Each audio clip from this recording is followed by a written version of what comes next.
hari ubugome n'ubunyamaswa udashobora gukora urumva ibintu bakoreye ya mpano ntabwo giye gitutera hamwe birano ubugome burenze urenga kamere uriye yafata n'umuhora akagutema umuntu ushobora gukora ibintu nk'ibi ngibi urumva ariyo mpamvu mu bintu nakoze uziko inkuru nk'izi ngizi iyo ngiye kuzamagana mfatira hasi hejuru ariko ibintu byanteye ubwoba bro nabonye burya ko kipe twabonye amasegonda 30 tubona umunota ariko iminota 5 myinshi iminota 10 uri kuyigabanya kubera iki wabonye 5 so ubu turi kuvugana Kejoni n'umuntu bita Pazo barafunzwe justice kuri ya mpano kandi ndizera ubutabera bw'u Rwanda buraza kuyimuha ahabwa ubutabera nihagira ibimenyetso bifata ababikoze bikagaragara ko abantu babikoze bakagaragara bagafatwa abo ngabo babambwe bagende bafungwe ego abo ngabo bagende bafungwe abaza kugaragara ko babikoze binga byanje byo guhishyira bya kinyarwanda ngo urumva ntabwo ngo ari we Godfather nibiza kugaragara ko hari ababigize mu ruhari ryo gukora ubugome nka buriya babazirike sibyo ibi ngibi rero urabizi mwe mujya mugira ubunyanduga n'ubunyarwanda ntabwo ngo ari we Godfather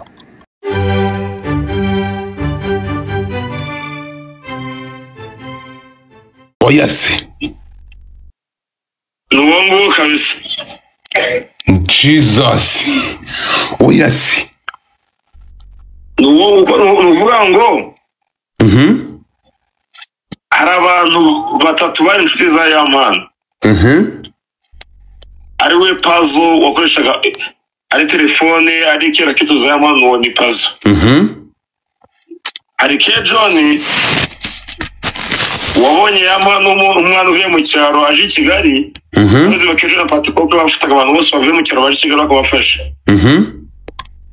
ubu nguhaye rero niba ubyibuka kuri boro ya mbere azavuga ngo arasakaza amashusho ya mpano aza urabyibuka Pazo avuga ko afite amashusho ya mpano Pazo yigeze kubivuga igeze ko kayafite urabyibuka yabivuze nibugo hatangiye kuba bifu hagati yo nkubwiye ndetse na Pazo yego rero ya mpano wakeka ko niba atari Pazo yasohoye nuko uwo nguwo nguhaye yabanye na Pazo Kimihurura hano munsi ya nikimara igishushu hano munsi yari imigo hoteli yego kandi ngo uziko ari nawe muntu bwa mbere mbiko yabashwana n'uwo ngo na Pazo niyo muntu wa mbere washwanye na Pazo umuntu uberetse none se uyu nguyu yigeze ashwana na ya mpano no yashwanye na Pazo ariko binavuga ko yashwanye na Pazo nyuma yuko witwa ya mpano yari muri under management y'ungu bihuze rero mbyumve kuko baye kizongerezi reka mbikubwire uvuga ngo ubu ngo yaratuye munsi ya Remigo Hotel hafi y'aho yitwa Ruveni Sonatube ego hafi na haratuye amakuru bitwa Baryinyonza muri siporo witwa Agesa kuri TV1 witwa bishira udira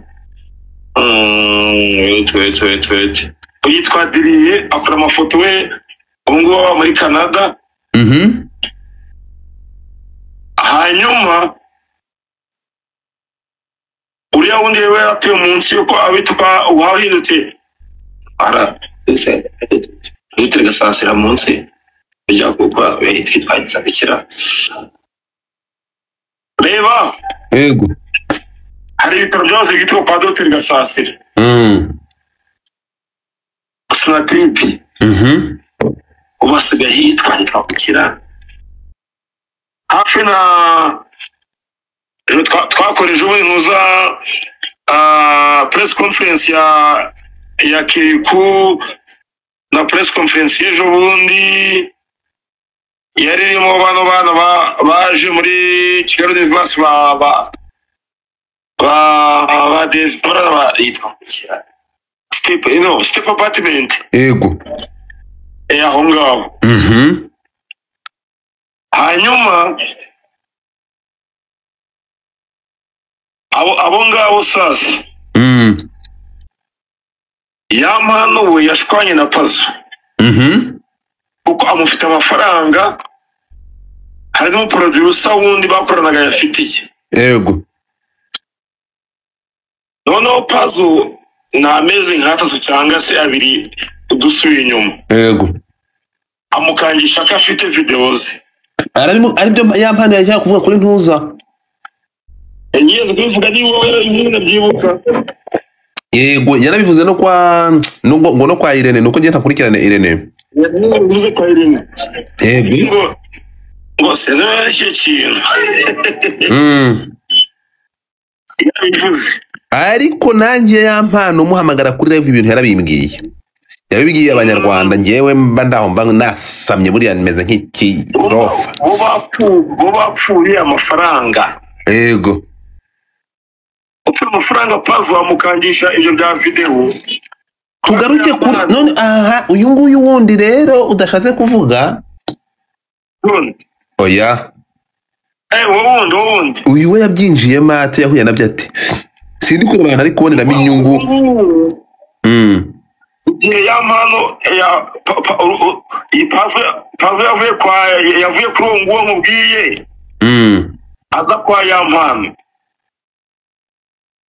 yavuye yego wapfuye umukobwa witwa ni Brenda ninde aze ko byose ubivuze oya reka bivuga izina rye ntabwo narivuga reka mvuga wabaye ntaribi yego wapfuye uwo mukobwa bamupfuye urumva yakoze ikiganiro kuri umuntu wakweretse kiramubabaza uriya Pazo ni inshuti cyane y'umuntu witwa Eddy Kenzo ndabizi uwo muntu umwohereje abwira Eddy Kenzo ko Pazo ngo ari snitch yego Eddy Kenzo aramwegera Pazo afashe imbabazi uwo muntu kandi oya reka fata ibyo umbwiye reka ntari kwinjiramo kuko story ya Eddy Kenzo uko nayibwiwe na nyir'ubwite urukumva yambwiye ko yamusabye kurira indege akava i Buganda akagenda huti kuko ngo ntabwo yashaka ngira ngo bashwanire cyo komeza urumva hanyuma nibwo Pazo yafashe umwanzuro ugusaba imbabazi uwo muntu kuko hari amakuru Pazo yaratangaje uriya mukobwa witwa Amujaja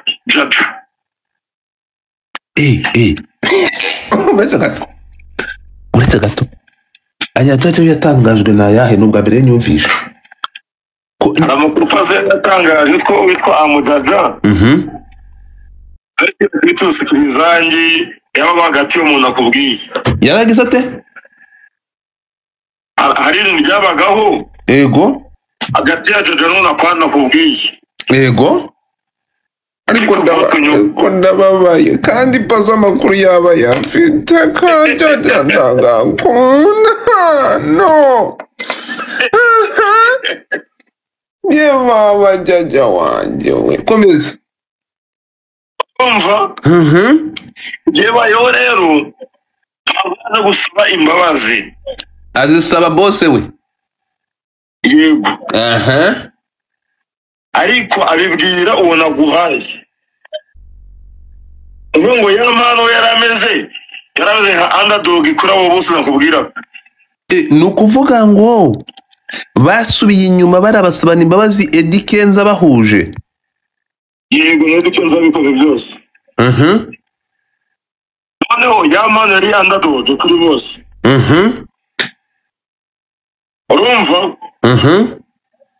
kuri rero njye natoje muri abo bose nuko ngo witwa Pazo yahise telefone ya 10 ntuza 14 Pro Max ya mpano ivuye muri Amerika.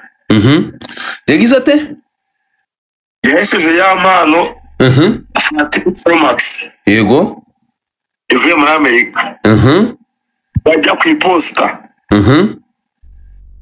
Bakora ibita bya recovery za iCloud n'ibindi byose bitandukanye. Ntabwo ari iCloud, yego. Ujye umbwira byo iPhone habe nitwengeje go Pixel gira ngo mbizi. Wabita ngo iki? Baita iCloud. iCloud byo ngibyo. Urumva? Yamano nk'umusitari ngo yanze kujya muri ntuza muri nyine ngo bakoraga ibyo bya recovery. Akaba akekwa ibintu bibiri rero. Avuga twaganiriye n'amuganirije ujya kumureba icyo bundi. Ntago ari we muntu wasoje la video. Ujya kwijana. Zakora n'abantu batatu. Kamvuga ikintu gikomeye ariko n'imfungu zansure. Oya ntawe ugufunga ufungwe nande. Ukuvuze ko bikekwa. Ari yakuzwe n'uwitwa Theo Ukwezi TV. Ego. Yasubijwe nyuma amasaha 2. Yazwa kwitwa ya mpano. Yaratwikira kangi Burayi.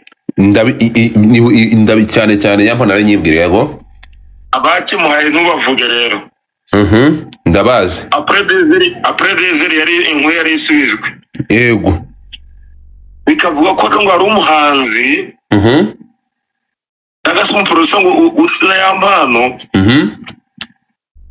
Nako n'umuhanzi uba guhabwa icyo kiraka. Ngakagira ishuri rya ya mpano. Biturutse kuba ya mpano ari gukoresha ngo ara mu mujyi n'ibyo bya recovery. Akitanye yigize umusitari atadashaka kureba no muntu uko kare recovery. Bibaza kuyibonamo. Umuhereza umuhanzi. Umuhanzi rero ni wakoze ibyo ngibyo. Kirahanze bitewe n'uko ya mpano afite kiraka. Kugira ngo bibaye amakuru unabone ko akomeye. Theo Ukwezi TV. Inkuru yamaze amasaha 2 bro. Ahangaha ikintu kimwe nzi. Niboneye message uyu mwana ahagarikwa muri aka kazi yari yahawe bro. Kagomba kuyiburaye ya. Maze kona inkuru yakoze après 2 heures. Yari yayisubije. Bari bayimusibije. Maskini komeza. Urumva rero ibiboro bya paso na ya mpano. Ntago ari ibiboro by'ubwambure gusa. Harimo bakagambane. Harimo ubugome n'akazi bapfa ibintu by'amashari. Abantu bagambane ya mpano n'ubugome n'ubuturi n'ubuki. Uko ya mpano umwana kuri njyewe afite impano. Ariko so niba nkumvishe neza. Niba nakumvishe neza uramuhanzi w'Ibugande Muzusa Eddy Kenzo. Yahuje Pazo n'uyu mushuti we barabahuje. Yego yarabahuje. Ubu bariyunze. So uriya muntu rero abiza mate kuko niho byancangiye we abiza mate mu kubisakaza. Uvuga ngo uriya muntu uba ari muri bandi batatu nyine uriya mpano yareze. Uvuga ngo ya mpano yareze inshuti za Pazo.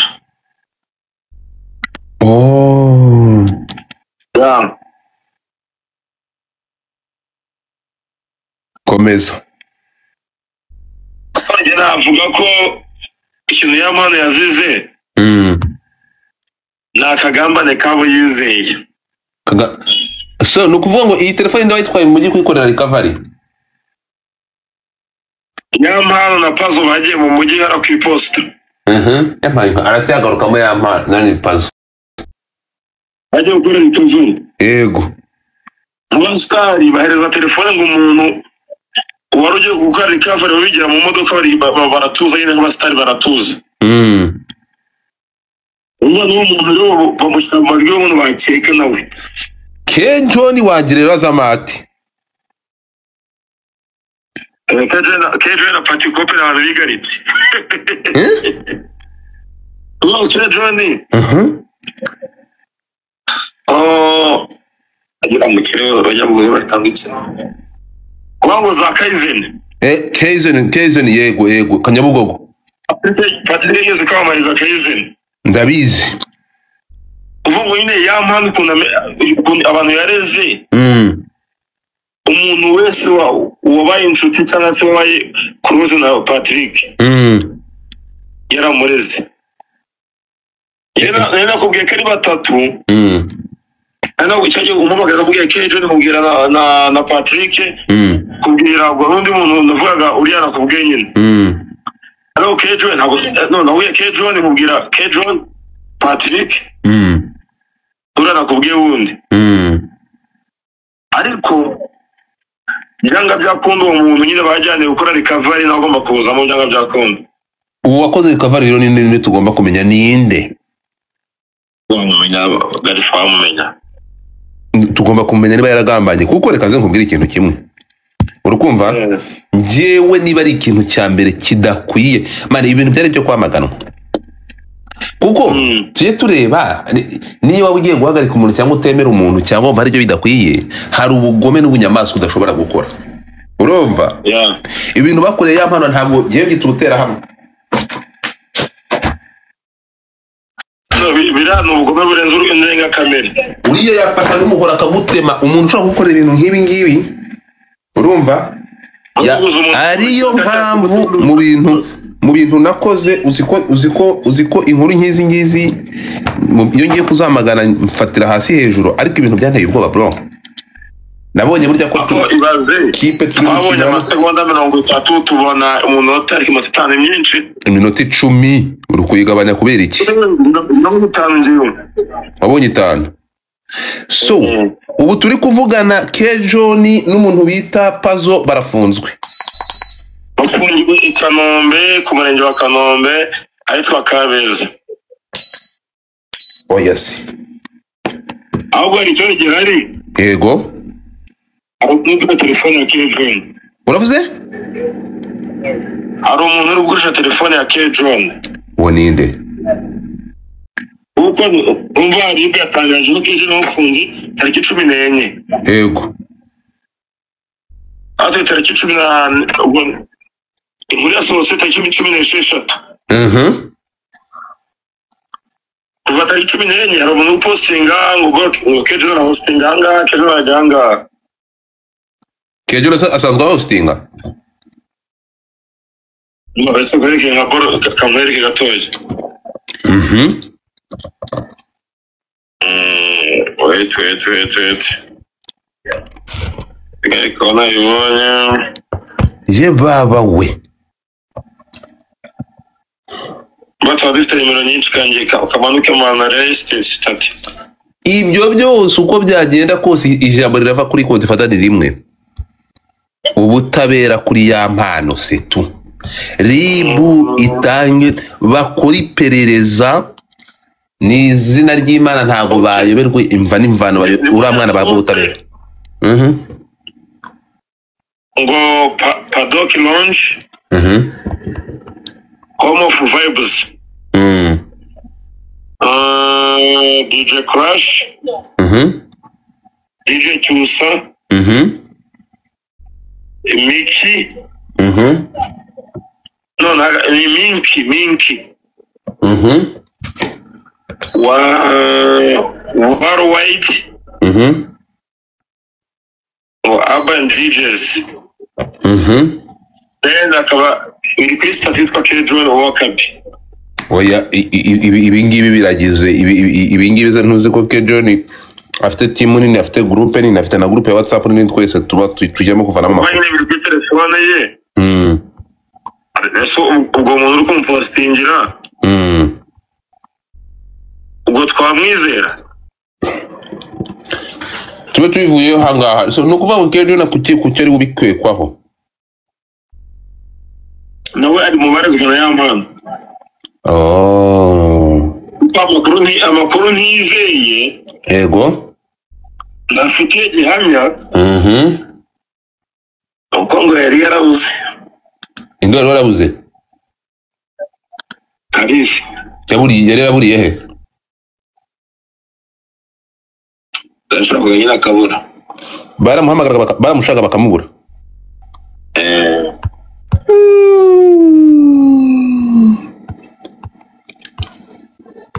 Tunayisha kandi yarazaga kuri live zanjye ejo bundi musibe ejo. Yafashwe tariki 14. Ay.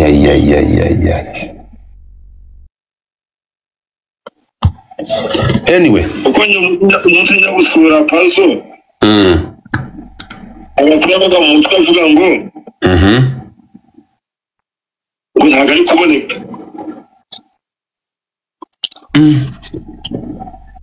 So, reka turebe icyo biri buze kubikoraho. Kuba bafite urumva ko bakekwaho urakumva ntabwo ngende ibuze guhuruduka. Reka tumanze turebe iki inzego z'ubutabera cyangwa inzego z'umutekano zihamya kuri iki kintu. Nk'ibisanzwe urakoze dukora inkuru kugira ko inkuru yanditswe nyivugaho. Urabona ko igihe cyanditse ya mpana hangaha ndumiwe. Gusa niba yarahagurutse agatanga ikirego, this is amazing. Rova abantu be birirwa baziranye baraziranye. Afite impamvu yatanga ikirego gutya. Reka nsoze kubaza iki kibazo ukibaza abantu bakurikiye. Yego. Nibyo koko yampamije ikitime. Ariko se urumva? Ndakumva. Nabo umugore aramutse agiye kurega umugabo we ko umugabo acuruza urumogi. Iki? Umugore aramutse agiye kurega umugabo we ko acuruza urumogi. Ukuvuga umugore wa ya mpano cyangwa ni urugero rwo gutanga? Ni urugero rusanzwe, urugero rwo gutanga. Yego. Umugore akajya kurega umugabo ati umugabo atangiye acuruza urumogi. Bakaza mu cyumba cy'umugabo bagafanga urumogi. Umugabo akagaragaza ko urumogi ari umugore wari umuteze. Ariko of course umugabo bigaragaza ari muri kasho. N'umugabo akaza. Umuco nyarwanda dufite ubwo ya mpano yagakwiye kuba ameze uko ameze ubu ngubu. Ya mpano n'urumogi se bihuriye? Zimwe mu bitanze se Banyarwanda bari muri kumva musubiza iki kibazo cya uyu mugabo muracyumvishe? Garifa. Yo. Zimwe mu bitanze. Nigeze gufungwaho mu minsi yashize inyamata. Umugore nyine atega umugabo urumogi. Basanga nyine umugore yateze umugabo urumogi kugira ngo umugabo amufunge. Ubwo umugore ari gusabirwa gufungwa burundu. Umugabo wari he? Umugabo wari hanze. Umugabo yarafunzwe, umugore ari hanze, birangira umugore yisanze mu rukiko, umugabo yaratashye. Ubihuje gute rero n'ikibazo cya ya mpano? Reka mpite mbihuza rero sasa. Uwareze ko umuntu yasohoye amashusho ye. Hari ibimenyetso bigaragara ko amashusho yasohowe cyangwa n'uwareze ko amashusho yasohowe kubera ko tutize tutari hanze nawe yagakwiye kuba ari aho hantu. Yego. Nicyo nashaka kuvuga. Hari ikintu rero mutajya musobanukirwa ku bintu bijyanye n'amashusho n'aya mashusho. Ntabwo ya mpano yafashe amashusho y'urukozasoni. Sinzi uko unyumva. Ndukuma cyane. Ya mpano n'umugore we bakoze urukundo. Urukunyumva? Ndakuma cyane. bafata amashusho y'urwibutso mu gikorwa cy'urukundo bari barimo. Ni ryari urukundo ruhinduka ibitera soni? Sinzi abantu batajya basobanukirwa kino kintu. Ni ryari amashusho, manza wumve, ni ryari amashusho urukumva cyangwa igikorwa cy'urukundo gihinduka ibitera soni? Sinzi bisobanukiwe ukumva. Kubyumva. Igikorwa cy'urukundo gihinduka urukoza soni ryari?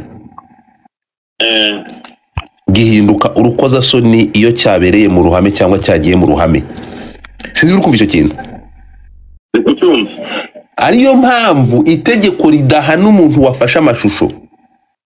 Itegeko rihana umuntu wasakaje amashusho n'uwabigizemo uruhari. Sinzi urukunyumva. Hari impamvu irenze imwe ishobora gutuma abantu bafata amashusho nk'ariya bari muri icyo gikorwa. Urimo kunyumva? Akuba cyane. Niba wibuka nigeze gushumika Moses Turahirwa, amashusho ye ari hanze. Yandi ari mu birunga. Oya.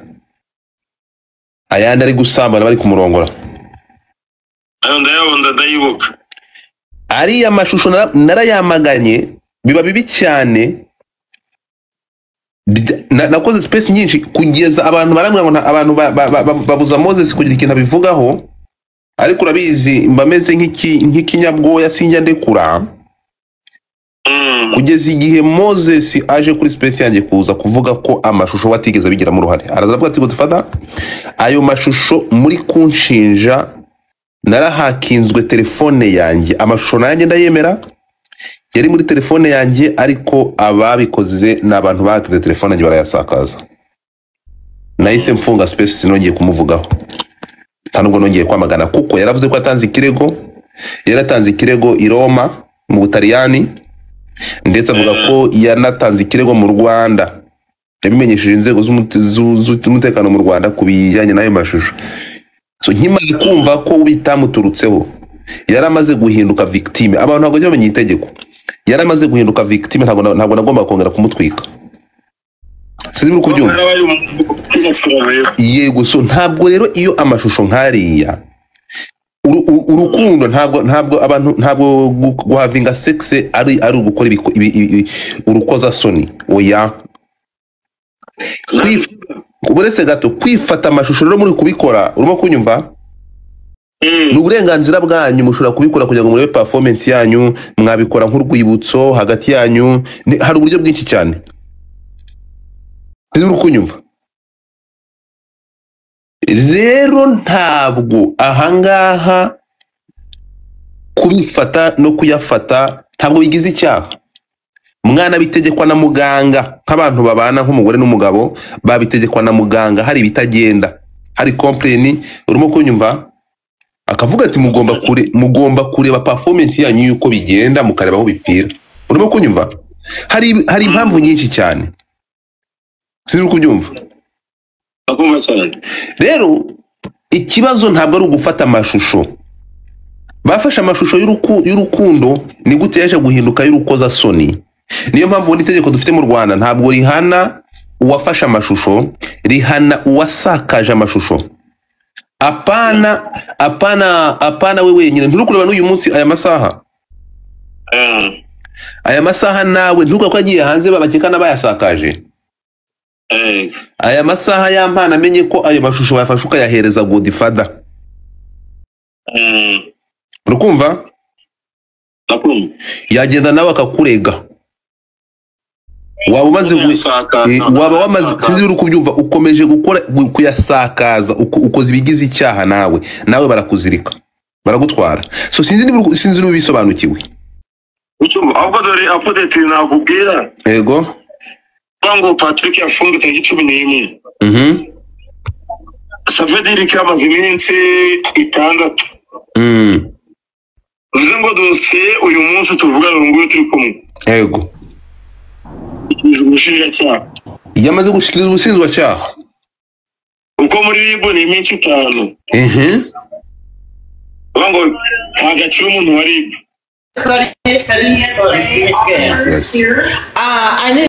turashize ubu turi kuvugana amaze gushika ubushinjacyaha yego uko iminsi yarenze already yamaze kurenga umunsi umwe reka turebe ikikorwa gusa style nkuko nari mbikubwiye icyo tugomba gufata kimwe tukanacyumva ubu ngiwe icyo mbabwira mureke kuzana ibyo bintu hari ukuntu mujya mubigira urumva ko abantu bavuga ngo ya mpano ntabwo ya mpano yakoze ikosa turi kumwe ntabwo yakoze ikosa kuko nta kigize icyaha yakoze urumva abakoze ibigize ibyaha ni abasakaje ayo mashusho kugeza naho bashingiyeho iriya video bayiduha bwa mbere batubwiye ngo nk'abantu bayibonye bwa mbere nk'amakuru nayifasheho bavuga ko ngo ariyo gutwikira indirimbo yigiye gusohoka ngo babikoze babishaka aho mwagize umugisha mu cyiciro mwayima urimo kunyumva so uri kumva rero ntekereza ko bashatse kugira ngo igere henshi cyane ku rwego rwo kumwandagaza which is not okay yo bavuze ko nakubeshye umutima ntabwo ndayibonaho so ntunifuze no kuyibona kuko kuyibona nabyo bigize icyaha wahise ndayibona kabisa reka turebe kuko twizera ubutabera bw'u Rwanda ngewe nizera ubutabera bw'u Rwanda ntawe burenganya ni abantu ubugenzacyaha bw'u Rwanda burakora iperereza ryimbitse ntawe burenganya ntawe buhutaza uwakoze icyaha aragihanirwa turaza kumenya ukuri reka dutegereze ubutabera ngewe nicyo kintu cyonyine kugeza amasaha navuga dutegereze ubutabera mu cyaka cyitwa propaganda ubu niyo isigaye yonyine so icyo kimwe navuze ku munota wa mbere cyangwa ku munota wa mbere justice kuri ya mpano ibi nzabivuga kugeza ku munota wa nyuma kuko ibyatumye uriya mujene bimugeza hariya hakozwemo ubugome harimo ishyari harimo urwango harimo ubugome n'ubutindi bukabije ariyo mpamvu mvuga ngo justice kuri ya mpano yo buri muhanzi bakunda igihugu kugira ngo wumve ukuntu byafatinze Florida par exemple nko mu ntare ya Arena nyine hari ibitaro bitandukanye bisanzwe cyane binarenze cyane muri minsi turimo biragoye nko gufata afande runaka tutavuze akaremberwa nayo mpano biragoye ibi bibaho ikintu nabwiye umva ikintu njyewe ubutumwa nagombaga guha ya mpano bwari bumwe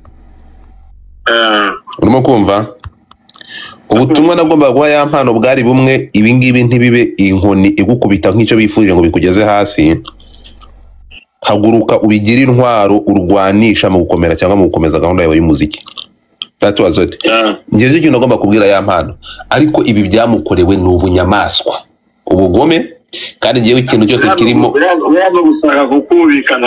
ariko ya mpano mu buzima ibintu ikintu kikugira umugabo iyo uhuye n'ibyago nk'ibi ngibi cyangwa n'ibibazo nk'ibi ngibi urahaguruka bigendaho turi umwe nicyo kintu cyonyine nagombaga kubwira uriya mujene nahaguruke afayitinge kandi ngenzi ko azabifayitinga akagerayo urimo kunyumva bisaba time kandi bigasaba ariko byose birashoboka bizarangira okay bitewe n'umuco wacu bitewe n'igihugu bafite ukuntu buri bantu bakira ibintu okay nk'ibo mu bindi bihugu ibingibi bakabaye bari kumuhamagara kuko bayatwitse bo ntibashaka ibindi buri gihugu n'umuco wacyo ari nababandi byarangiye n'abandi bazaza birangire ariko ntabwo twashyigikira ibintu bigize icyaha ibi bintu ntabwo ari byo bakoze amakosa y'ampanura n'umudamu we urumva so gukora ibintu nkabira ntabwo ari byo gushyigikirwa ntabwo ngewe ikibinda kivuga nkuko biri ntawe njya kwanyina ngo difata sinjya ku mutandiko niyo yaba ari ministre ntabwo ngewe bro ntabwo nshobora ntabwo bikunda niyo yaba ari minister navuga nti ibingibi nuko mbibona I don't give a fuck ngewe nta muntu ngenge ndigata munyo ibyakorewe uyu mwana harimo ubugome n'ubugambanyi n'umutima mubi na roho mbi ntabwo ngiye nzigira ubugome, ntabwo ari ikintu ngiye nzigira nshyigikira. So ya mpano still justice kuri ya mpano ku bintu byamukorewe, kandi ikintu ngiyewe nabonye invitation zo kujya kuririmba mu Bufaransa yagomba kugenda, abantu be bari hafi barabimenye. Ibi bintu ngiyewe ikintu kiteye n'umujinya kurusha ibindi Okay, mbere yuko nanasoza nanakurekura, ikintu abantu bagomba kumenya, ngiye uramutse bamuhungiye se mbere ho gato, nicyo kintu batajya bamenya. Baramuhungiye se mbere ho gato ya hafa amezi angahe, bashyira ama screenshot hanze. Urimo kunyumva? So kwica umuntu urubozo rero we ugaragaza uruva yarabizi, ntabwo twari tuzi ko ari ikintu cy'iminota 10, ariko ibaze kumara amezi angahe uzi ko ari video y'iminota 10 iri hanze. Uko icyo kintu babyita ukurica dondi bro, bamwishe ahagaze. Urukumva uyu mujene bura ntari ikintu yagombaga gukora nyuma ya hariya. So anyway, reka nkureke, urakoze cyane. Gusa kiriho kimwe, ngewe still ndavuga ngo justice kuri ya mpano, kandi ibyo navuze kuva ku munota wa mbere. Hari ibyo umuntu akora, ariko hari Umusa urakoze cyane. Reka turebe ibyo ribi tubwira n'ibyo ubutabera buza gutangaza ku bashize uyu mwanda hanze. Ribi tubwira ibyo ari byo, kandi urakoze cyane. Thank you so much. Funga mic yawe, funga mic yawe, funga mic yawe wabushita we. Hano inkuru iravuga ngo umuvugizi wa RIB Rwanda Dr. Muragira Thierry yemeje ko babiri mu bakurikiranweho gusakaza amashusho ya mpano atera akabariro mu batawe muri yombi. Abatawe muri yombi ni Ishimwe Patrick uzwi nka Pazo na Karisa John uzwi nka K John, bakaba bafungiwe kuri station ya RIB ya Kanombe. Jesus. Ariko aba batipe muri iriya minsi body language yabo yagaragaraga ko bafite igihunga. Body language yabo yagaragazaga ko bafite igihunga. Urumva? So ntitaye kuwo ari we wese, ngo difata ntabwo ngiye n'indimi, umuntu wese uzagaragara muri ubu bugambanyi n'ubu bugome bwo kwica umuntu ahagaze bamuhe nyina. Iyo mbivuze gutya Godfather bati Godfather kubera iki udahishira? Oya, bira byakozwe n'ubugome, n'ubucuyi, harimo umutima mubi, harimo kwica bana we. So ya mpano ari ndi kuri abantu ngo ya kubera iki ya mpano yayafashe muri telefone yanyu, abantu ibintu bingana bite? Telefone zibika ibintu byinshi. Telefone uretse na video harimo amamiliyoni yawe y'amafaranga kuri iyo telefone yawe. Nimugora twari turi ahangaha turi kuvuga ku mwana barimanganyije miliyoni enye hano. Bamwita ndeka no kana kagakobwa ka Mugabekazi bagasika bakibye miliyoni enye n'amafaranga atari make. Urimo kumva? So telefone bamwe ibintu byinshi ku buryo kuza hano umuntu agakora ubunyamaswa nka buriya mugafatanya wafashe iyo video wowe se muri telefone yawe bingana bite? N'abantu mwe muri telefone kubika ibintu byinshi, kuba umuntu rero ashobora kunyerera akagira umuntu yigiraho access. Ibi ngibi ntago twafata uwafashe video ngira ngo tumurenganye. Mu buriri bwanyu muhakorera ibintu biteye ubwoba. Urumva? So rero mwabantu mwe ndababwiza ukuri,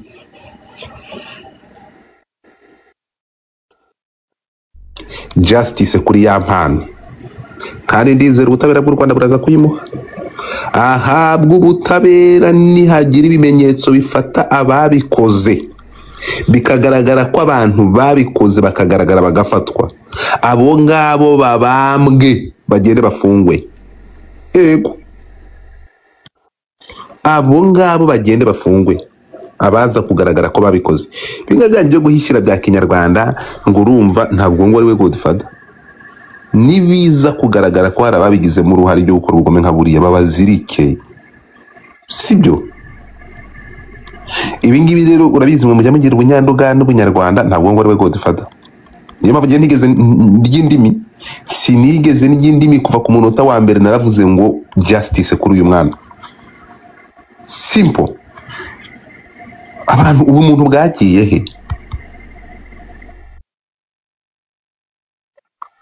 Ngayo nguko.